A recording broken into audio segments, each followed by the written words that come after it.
नाजरीन, आज आपको 300 साल पुरानी यादें ताज़ा करने के लिए अंदरून शहर लाहौर में लेके आया हूं, जहां पर दो हिंदू भाई हरि गोपाल और राम गोपाल मिलजुल कर रहा करते थे। आहलन व सहलन मरहबा ऐसे आया करते थे उनके मेहमान राम गोपाल या हरि गोपाल के, और साथ ही एंटर होते थे इस मेहमान खाने में। और जनाब देखें, आज भी ये इमारत बताती है कि बिल्डिंग कितनी शानदार बनाई होगी। इसकी दरो दीवार इस बात की अक्कासी हैं कि बड़े शान व शौकत के साथ दोनों भाई जो हैं इस घर में रहा करते थे। लीजिए जनाब, आज के दौर के हिसाब से अगर बात करें तो ये उनका लिविंग एरिया, सिटिंग एरिया कह सकते हैं। ये एक दीवान नुमा यहाँ पर जगह बनी हुई है, जहाँ पर राम गोपाल और हरि गोपाल बैठ के आपस में बिजनेस की बातें किया करते थे। कहने को वो दोनों ताजर थे, कपड़े का उनका कारोबार था और बड़ी शाहाना बिल्डिंग बनाई है। आज इसका एक एक दरवाज़ा करोड़ों मालियत का है।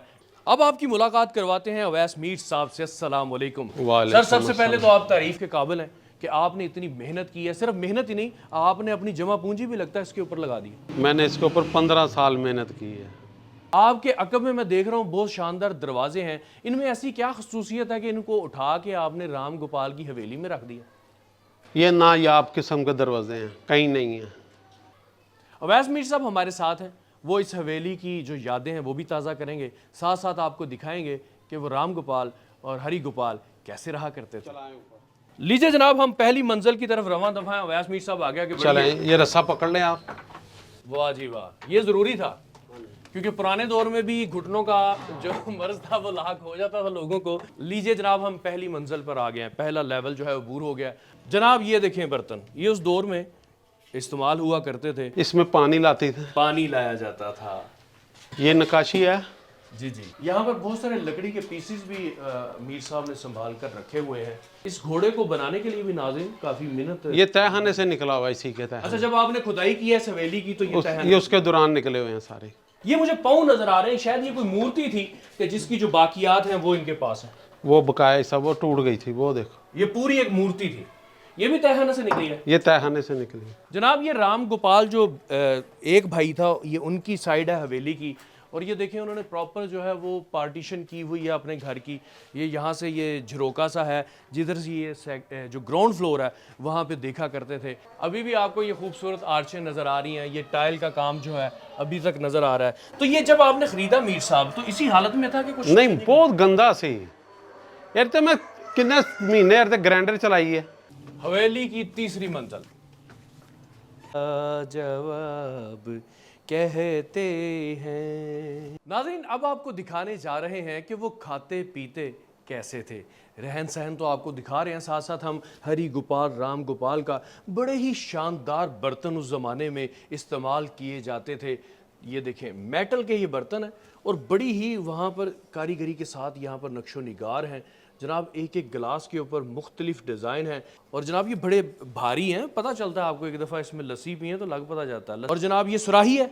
और जनाब मीर साहब ने इस हवेली को ख़रीदने के बाद म्यूज़ियम बना दिया है, और फ्री ऑफ कॉस्ट लोगों को यहाँ पर इन्होंने दावत दी हुई है, आएँ और आसार कदीबा का आप सरूर लें, लुत्फ़अंदोज़ हो इनसे। ये प्याले हैं जनाब, और ये मेरे ख्याल में तांबे के प्याले बने हुए हैं, और इसके ऊपर भी नक्शो निगार जो हैं वो किए हुए हैं। नाज़रीन, राम गोपाल साहब की जो बीवी थी वो इस सुरमादानी से सुरमा डाला करती थी जनाब। ये भी 300 साल पुराना है, और आप इस सिलाई से अंदाज़ा लगा सकते हैं उनकी आंखें कितनी मोटी मोटी हुआ करती थीं। और जनाब यहाँ पर ये हमारे पास कहवा दान है, और ये मुख्तलिफ कल्चर को रिप्रेजेंट कर रहे हैं। कुछ पश्तून हैं, कश्मीरी हैं, फिर इसके अलावा ये कश्मीरी टेबल यहाँ पर नज़र आ रहा है कि जिसमें आप थोड़ा गौर करें तो आपको नज़र आएगा कि इसमें एक परिंदा है, एक जानवर है, और एक वो चनार का पत्ता है जो कश्मीरी कल्चर को रिप्रेजेंट करता है। नाज़रीन, अगर आप मुकम्मल तौर पर उसकी फ़ील लेना चाहते हैं कि जैसे राम गोपाल हरि गोपाल यहाँ पर रहा करते थे, तो उसके लिए मुझे उनके रंग में ढलना पड़ेगा। और ये खड़ामे जैसे वो पहनते थे अब मैं भी पहनता हूँ, और फील करता हूँ कि इसको पहन के चलना कैसा लगता है। और जनाब ये वो दीवान है जिसके ऊपर बैठकर वो अपने, क्योंकि वो कपड़े के ताजर थे और अच्छे खासे पैसे भी कमाया करते थे, क्योंकि ये आज के दौर में भी घर बनाना मुश्किल है, आसान उस दौर में भी नहीं था। और ऐसी शानदार हवेली के जिसके दरो दीवार जो हैं वो इतने महंगे और कीमती हैं। ये जनाब रहा वो खाता जहाँ पर वो हिसाब किताब लिखा करते थे अपना, किससे कितने पैसे लेने हैं, किसको कितना माल देना है। और जनाब इतनी अच्छी क्वालिटी का ये पेपर है कि आज तक सदियां गुजर गई हैं, लेकिन ये अभी भी उसके ऊपर जो लिखाई है वो हमें नज़र आ रही है। और पेपर उसका अभी भी आप देख सकते हैं नाजरीन, उस दौर में जो चीज़ें थीं वो उनकी उम्र बहुत ज़्यादा होती थी। यहाँ पे शायद वो कोई चीज़ें रखते होंगे अपने कोई हिसाब किताब की, या कोई छोटा सा बॉक्स है कि जिसमें कोई इस्तेमाल की चीज़ें होंगी। और जनाब इसके साथ साथ यहाँ पर ये देखें एक बॉक्स है कि जिसके ऊपर वो लिखा करते थे रख कर। वाह वाह वाह वाह। और जनाब ये रहे वो सिक्के, मुख्तलिफ कल्चर्स को फिर रिप्रेजेंट कर रहे हैं, मुख्तलिफ अदवार को और मुख्तलिफ मुल्कों के। अवैस मीर साहब ने यहाँ पर ख़जाना जमा कर रखा है। और जनाब ये रहा वो पैसा जिसकी हर दौर में चमक धमक और खनक उसकी बड़ी कदर व कीमत होती है। और इसकी ऐसी तस्खीर होती है कि मुश्किल से मुश्किल काम जो हैं वो पलक झपकते हो जाते हैं। तब भी होते थे, आज भी होते हैं। लाला राम, मेरी दादी बहुत बीमार है। लाला राम, ये सोने का पत्थर ले लो। ये सोने का है भी कि नहीं? सोने का देखो, गौर से देखो। देख ले भाई, हमारे साथ पहले भी लोग धोखा कर जाते हैं। असल है सोना असर है लाला राम, सोना असर है। बड़ा पुराना लग रहा है, बासी हो गया मुझे लगता है। अब इसका तो ये एक्सपायर हो गया है। नहीं, ये अच्छे वाला देखो। देख लिया मैंने। इसके बाद कितने पैसे बनते हैं तुम्हें? मैं ये ले, इसकी दवाई आ जाएगी, जाके दादी को खिला थोड़े दे। हैं लाला राम, बहुत थोड़े पैसे हैं। भाई तुम्हारा सोना भी तो पुराना है। ये थोड़े पैसे हैं, ये इतने में इलाज नहीं होता, दवाई नहीं आएगी। एक सिक्का और ले ले भाई, इससे ज्यादा नहीं है। चल भाग जा। लाला राम, ये थोड़े पैसे, इसमें तो दवाई भी नहीं आएगी। यार जो पैसे, जाओ, मैंने लेने नहीं तुमसे। जाओ, चले जाओ यहाँ से, ले जाओ इसको। धंधे का टाइम है, खराब कर इसको रहे हो। देख तो लो एक दफा। मैंने देख लिया, इसके इतने ही पैसे बनते हैं। चलो दो ना लाला राम, पैसे दो ना। कहाँ से आ जाते हैं दिमाग खराब करने, सुबह सुबह धंधे का इतने में टाइम है। दवाई नहीं आती है, आपने ये दिया। इससे तो मैंने चंगा हाथ मार लिया। मुसलमान आते हैं हमारे पास, माल लेके चले जाते हैं भाई, बड़ा ज़बरदस्त हो गया। इससे तो मैं हज़ारों रुपया कमाऊंगा। नाज़रीन, इतनी बड़ी बिल्डिंग को विज़िट करते करते आप थक जाते हैं, जैसे कि राम गोपाल भी थक जाया करते थे। तो यहाँ पर बैठ के अपने शानदार बेड के ऊपर आराम करते थे। हम भी थोड़ी देर रेस्ट करेंगे और उसके बाद बढ़ेंगे हवेली को मज़ीद जानने की कोशिश करेंगे। हाँ नाज़रीन, इस हवेली के अंदर 300 साल पुराना संदूक भी है जिसमें वो अपने ख़जाने और ख़ास चीज़ें जो थी वो रखा करते थे। इस टाइम मीर साहब ने भी इसके अंदर बड़ी ख़ासुल ख़ास चीज़ें रखी हुई हैं। और जनाब ये हम अंदर गए ख़जाने के, वाह जी वाह, असले हैं यहाँ पर। और ये जनाब ये भी कोई 150 साल पुरानी लग रही है। नाज़रीन, मलका विक्टोरिया के ज़माने का ये सिक्का भी यहाँ पर मौजूद है, जब उस वक्त इसकी बड़ी ही वैल्यू होती थी इस सिक्के की। और इसके अंदर जनाब और भी बड़ी नवादरात मौजूद हैं। मीर साहब ये क्या है? ये भी कोई खंजर? ये जो गन के आगे लगती थी जी, गोलियां ख़त्म होने के बाद भी वार जारी रहते थे और ये गन के आगे लगती थी जनाब। अंग्रेज़ दौर की ये भी यादें ताज़ा करती है। इसके अलावा यहाँ पर एक ये घंटी है और इसके ऊपर भी जनाब कोई हमें लगता है कि कोई स्टैचू सा बना हुआ है। इसके अलावा जनाब यहाँ पर ये रहा कुल्हाड़ा, जो शायद लकड़ियाँ चीरने के काम आता था, क्योंकि उस वक्त जो ईंधन का इस्तेमाल था वो लकड़ी ही थी, उससे ही सारे काम होते थे। और जनाब राम गोपाल ने अपने इस्तेमाल की सारी चीज़ें यहाँ पर रखी हुई हैं। मीर साहब ये क्या है? इसमें जो मर्जी चीज़ डालो, गरम मेवा डालो। ज़बरदस्त, यानी कि वो एक कटोरे की तरह ये काम देती है। ओहो वाह वाह वाह वाह। तो ये जनाब पाइप भी मौजूद हैं, इसमें आप तंबाकू डालें, उसको आग लगाएं और उसके बाद इंजॉय करें। और ऐसे ही पाइप जलाते, कश्क लगाते हुए उसके पाइप के आप ऐसे अपने आते हैं। और ये साथ ही टेरेस है, यहाँ पर जाकर आप इंजॉय करते हैं। और अंदरून शहर की गलियों में से गुजरते हुए लोग, आपको बड़ा ही सरूर और कैफ होता है। वो उस ज़माने में यहाँ से घोड़े और सवारियाँ गुजरती होंगी, और क्या मंजर होंगे उस दौर के अंदर जब राम गोपाल और हरी गोपाल अपने टेरेस पर खड़े होकर बाहर का नज़ारा लेते थे।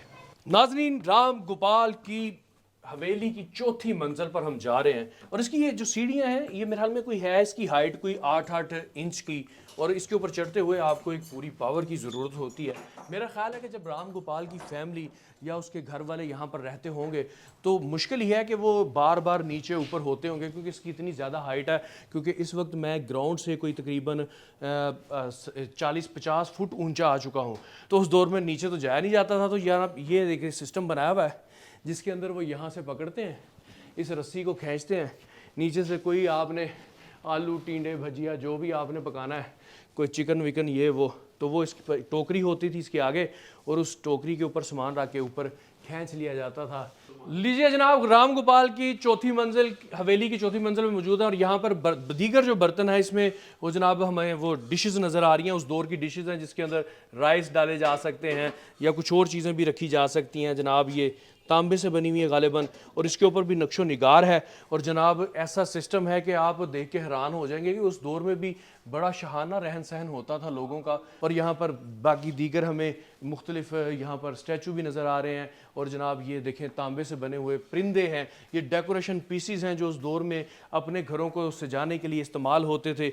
ये मुझे यहाँ पर लग रहा है कि कोई चायदान है या कोई हमाम टाइप चीज़ है। लीजिए जनाब, ये देखें सुराहियाँ हैं छोटी छोटी शानदार किस्म की, और ये जनाब क्या बात है उस दौर में जब ये टेबल सजते होंगे खाने के और बड़े बड़े लोग बैठ के इन बर्तनों को एंजॉय करते होंगे। ये कोई चायदान लग रहा है मुझे, कोई हमाम है, इसके अंदर ये थोड़ी सी जगह बनी है, गालिबन यहाँ पर कोयले वगैरह रखे जाते हैं ताकि इसमें जो चीज़ हो, पानी हो या कोई और चीज़ डाली हो वो गर्म रहे। ये बड़े बड़े बर्तन हैं, इनको जनाब पानी के झरना, पानी के लिए भी इस्तेमाल किया जाता था और जनाब बाकायदा मटके की तरह है मगर ये मेटल के अंदर बने हुए हैं। आप इसका अगर छत देखें तो ये 300 साल गुजर चुके हैं लेकिन इतनी ये जानदार किस्म की लकड़ी है कि अभी भी ये कायम दायम है। यहाँ पे कुछ बुतों की जो हमें वो नज़र आ रही हैं, डेकोरेशन पीस ही हम इसको कहते हैं, लेकिन ये जो हिंदू मज़हब है उसके अंदर तो इसकी बड़ी वो तकरीम और तक़द्दुस होता है और अपने घरों में रखते हैं वो। ये तो मुझे वो कोई चैनक लग रही है जैसे वो चाय के लिए, जैसे वो दूध के लिए होता है बर्तन। और ये जनाब पूरी केतली हमें नज़र आ रही है। और ये कितने साल पुरानी सर?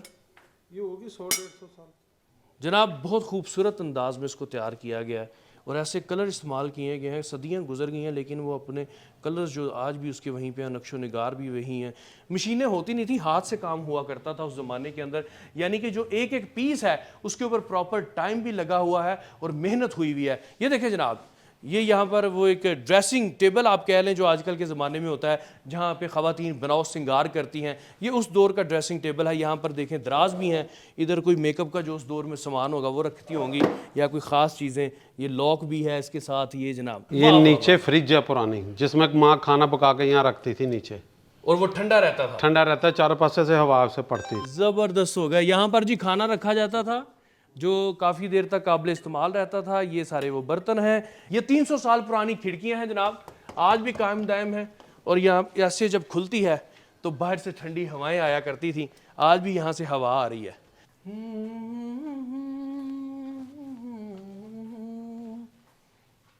ये शायद गालिबन हवेली का स्टोर रूम है जहाँ पे बर्तन वगैरह पड़े हुए हैं और ज़रूरत की अशिया जो है वो रखी जाती होंगी। और जनाब जी मीर साहब, यहाँ पर क्या कुछ रखा हुआ है आपने? ये देखे क्या क्या पड़ा हुआ। बड़े बड़े बर्तन हैं जो काबिल इस्तेमाल हुआ करते थे तब। ये पुरानी है, पानी वाले हैं, ये पंजाबी है, अच्छा, ये सिंधी है, ये भी सिंधी है, ये मुल्तानी है, ये भी इसी तरह है। ये देखो ये लोटा है जनाब, ये वो हथियार है जो दुश्मनों के खिलाफ इस्तेमाल किया जाता था पुराने ज़माने में। और इसका दस्ता देखें आप जनाब, इतने 100 साल गुजरने के बाद भी कायम दायम है और आज भी किसी पे खुदा ना खास्ता वार किया जाए तो वो पानी नहीं मांगेगा। झूला जलाएं तो झूला मिलता है जनाब। ये और ये तलवारें भी शायद उसी दौर की हैं। ये तलवारें मुसलमान हैं, तलवार मुसलमानों की तलवार है। ये शेर का मुंह है जनाब। तलवार देखिए कैसी नक्शो निगार है इसके ऊपर और क्या बारीकी के साथ। ये शेर है जनाब, शेर के मुंह में उसकी जो दस्ती है ना वो दी हुई है और जनाब इससे वो जंगें किया करते थे। नाज़रीन, इन दोनों हवेलियों के जो मेन एंट्रेंस है वो अलग अलग से है। चूंकि ये दोनों भाई थे राम गोपाल हरि गोपाल, तो इन्होंने घर के अंदर से भी एक एंट्रेंस दरवाज़ा रखा हुआ है कि आपको अगर एक दूसरे से कोई काम हो या मिलना हो तो अंदर ही अंदर वो एक दूसरे से मुलाकात भी कर लेते थे। आइए आपको वो दरवाज़ा दिखाते हैं। लीजिए जनाब, ये वो दरवाज़ा है जो एक हवेली से दूसरी हवेली के अंदर चला जाता है और हम भी यहाँ से जा रहे हैं। इस दरवाजे से जब आप गुजर कर आते हैं तो सामने एक और दरवाज़ा होता है। ये कोई आम दरवाज़ा नहीं है। मीर साहब, इस दरवाजे में क्या खासियत है? इतने बड़े बड़े लोग आपके पीछे आ रहे हैं, दरवाज़ा सानू दे दो। ये दरवाज़ा पाकिस्तान में नहीं है। अच्छा, इसकी ये क्या नक्काशी देख रहे हैं इसकी, जी जी, ये नक्काशी क्या है? ये अब कौन करेगा, कौन पैसे देगा? ये सागवान लकड़ है, ये दियार लकड़ है। अच्छा, हाँ, दो लकड़ियों का इस्तेमाल। दो लकड़ियों का, ये कम से कम 500-600 साल पुराना है। अच्छा, सुनने में आ रहा है कि वो 1 करोड़ रुपए तक आपको ऑफर। बड़े बड़े पैसे देते हैं, करोड़ रुपया क्या होगा? क्या वजह, आप दे दें, पैसे नहीं चाहिए आपको? क्यों? ये मेरे मुल्क का दरवाज़ा है, मेरे मुल्क में रहेगा। जनाब, ये छोटी तोपची है कि जो छोटा छोटा मोटा जो हमला था उसको रोकने के लिए इस्तेमाल होती थी। ये तोप का गोला है नाज़रीन, ये गोले इसमें डाले जाते थे और बारूद भर के पीछे से इसको आग दी जाती थी, तो ये छोटी सी रेंज के अंदर जो है ये उसको मार करती थी। ये जो पत्थर है ये आपने हिंदी फिल्मों के अंदर देखा होगा, शिवलिंग कहते हैं इस पत्थर को। ये तब के दौर का है, राम गोपाल और हरि गोपाल का ये पत्थर है, जो वो जब घर छोड़कर गए इस पत्थर को भी यहीं छोड़ गए। नाज़रीन, राम गोपाल की हवेली का ये नायाब दरवाज़ा है। इसकी खूबसूरती ये है कि इसके जितने भी बॉक्सेस बने हुए हैं डिज़ाइनिंग में, हर बॉक्स के अंदर एक डिफरेंट डिज़ाइन है, एक अलग से फूल बना हुआ है। एक खाना जो है दूसरे से मैच नहीं करता, दूसरा फूल तीसरे से मैच नहीं करता। और यहाँ पे ये वो सूरज देवता जिसकी वो पूजा करते हैं उसकी भी यहाँ पर एक निशानी मौजूद है। तो नाज़रीन, ये हरि गोपाल की जो बिल्डिंग है उसकी बेसमेंट के अंदर मैं जा रहा हूँ। अभी भी उसी तरह से अपनी असल हालत में अवैस मीर साहब ने इसको रखने की पूरी कोशिश की है और अकेला बंदा कितना कर सकता है, इसके बावजूद भी काबिल तारीफ़ है उनकी ये कोशिश।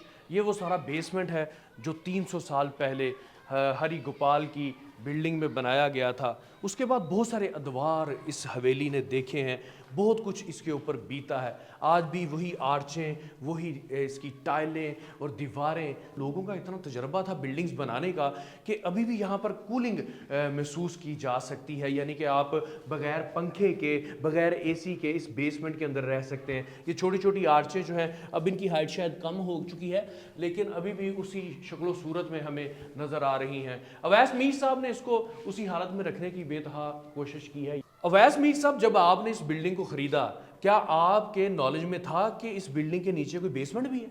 नहीं, मुझे कोई नहीं पता था। तो कैसे दरियाफ्त हुआ? जब मैंने ऊपर लैंडर डाल के नीचे खुदाई के लिए बंदे भेजे, उन्होंने मुझे बताया कि थल्ले आर्चा है। फिर मैं आप आया थल्ले उतर के। अच्छा, फिर ये चो मद्दा दा इंच मिट्टी कढ़ी है तो अज सुक्का सिरमण भरता। सुक्के सिरमण ने इन्हें खुशक करके तेन लोहे तोड़ बनाता है। जैसे इस बिल्डिंग के नीचे हमें ये बेसमेंट मिल रही है, तो राम गोपाल की जो हिस्सा है बिल्डिंग का उसके नीचे भी है, यानी कि बेसमेंट वो लाजमी बनाया करते थे। हर जगह पे निकलता है। कहीं से मूर्तियां मुझे निकल के आई हैं। अच्छा, हरि गोपाल और राम गोपाल की ये हवेलियां आज भी उस दौर की यादें ताज़ा करती हैं जब हिंदू और मुस्लिम मिलजुल कर रहा करते थे। आज इन यादों को अगर अच्छे से महफूज किया जाए तो ये एक आसार क़दीमा के साथ साथ एक बहुत बड़ा असासा है हमारे कल्चर का, हमारे रहन सहन का। इसके साथ ही अपने मेज़बान मनान गिलानी को दीजिए इजाज़त। अल्लाह हाफिज़।